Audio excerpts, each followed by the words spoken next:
तो आज हम एक सैन्य विश्लेषक की नज़र से देखेंगे और एक ही दिन में हुई 3 बिल्कुल अलग-अलग घटनाओं के बीच का कनेक्शन समझने की कोशिश करेंगे।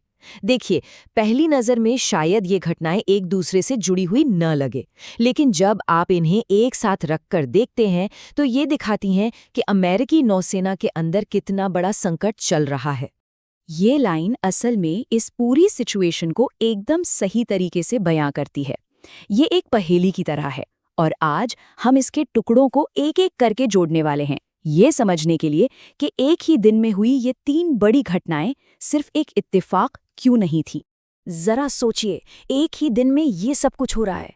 दिन शुरू होते ही ईरान एक बड़ा कदम उठाता है, फिर अमेरिका के सबसे महंगे और एडवांस जंगी जहाज पर आग लग जाती है और फिर अचानक से नेवी की पूरी टॉप लीडरशिप में उथल-पुथल मच जाती है।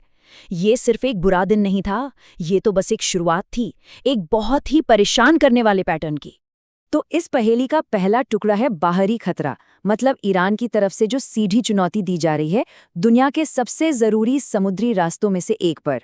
और ये सिर्फ जहाज़ों पर होने वाले हमले नहीं है, मामला उससे कहीं ज्यादा बड़ा है। ये तो कंट्रोल की लड़ाई है। 20%, पूरी दुनिया का 20% तेल। सोचिए, आमतौर पर सिर्फ इसी एक रास्ते हॉर्मुज़ स्ट्रेट से गुजरता है। तो अब आप अंदाजा लगा सकते हैं कि यहाँ जरा सी भी गड़बड़ पूरी दुनिया की अर्थव्यवस्था को कैसे हिला सकती है। दांव पर बहुत कुछ लगा है। ईरान की जो रणनीति है ना, वो काफी सोची समझी और कई लेयर्स वाली है। सिर्फ गनबोट से हमले नहीं हो रहे, नहीं, मिसाइलें हैं, ड्रोन्स हैं और तो और समंदर में बारूदी सुरंगें बिछाई जा रही हैं जिन्हें साफ करने में ही महीनों लग सकते हैं। इसके अलावा जीपीएस सिस्टम को जैम किया जा रहा है और सबसे अजीब बात तो ये है कि वहां से सुरक्षित निकलने के लिए एक तरह का टोल मांगा जा रहा है। तो सवाल ये उठता है कि अमेरिका की नेवी की नाकाबंदी वो कितनी असरदार है। एक एक्सपर्ट की माने तो ये उतनी मजबूत नहीं है जितनी दिखती है। नियमों को लेकर बहुत कंफ्यूजन है और जहाज अब भी बचकर निकल रहे हैं। मतलब जो असल में हो रहा है और जो कागजों पर दिखाया जा रहा है, उसमें जमीन आसमान का फर्क है। चलिए अब बाहरी खतरों से हटकर नेवी के अंदर की दिक्कतों पर नजर डालते हैं। वो समस्याएं जो इसे अंदर ही अंदर खोखला कर रही हैं, और इसका सबसे बड़ा सबूत एक बहुत ही खास और बहुत ही महंगा जंगी जहाज। 25 अरब डॉलर, ये कीमत है जुमवाल्ट क्लास के सिर्फ 3 जहाज़ों की। जी हाँ, 300 नहीं, 30 भी नहीं, सिर्फ 3। जाहिर है, इतना बड़ा इन्वेस्टमेंट था तो उम्मीदें भी आसमान छू रही। तो इस प्रोग्राम की नाकामी की कहानी पता है क्या है? इसके जो मेन हथियार थे, इसकी बड़ी बड़ी तोपें, वो कभी चली ही नहीं। उनके लिए जो गोले बनाए गए थे वो इतने ज्यादा महंगे हो गए, इतने ज्यादा कि नेवी ने कहा भाई हम नहीं खरीद सकते। नतीजा, ये तोपें जहाज पर बस शोपीस बन के रह गई हैं पिछले 10 साल से। और जो नई हाइपरसोनिक मिसाइलें लगाने का प्लान है, अरे उनकी टेस्टिंग में ही अभी कई साल बाकी हैं। और जुमवाल्ट में जो आग लगी, वो कोई इकलौता मामला नहीं था। सोचिए, सिर्फ पिछले 1 महीने में 3 बड़े बड़े अमेरिकी जंगी जहाज़ों में आग लग चुकी है, और वो भी तब जब नेवी एक बड़े समुद्री जंग के बीच में है। ये एक बहुत ही चिंताजनक पैटर्न है। अब आते हैं इस पहेली के तीसरे और शायद सबसे ज़रूरी टुकड़े पर, कि कैसे ज़मीन पर और जहाज़ों में जो दिक्कतें हैं वो सीधे सीधे पेंटागन की लीडरशिप में चल रहे संकट से जुड़ी हुई हैं। ज़रा सोचिए, एक बड़ी लड़ाई चल रही हो और ठीक उसी वक्त टॉप लीडरशिप में इस तरह की उथल-पुथल हो जाए।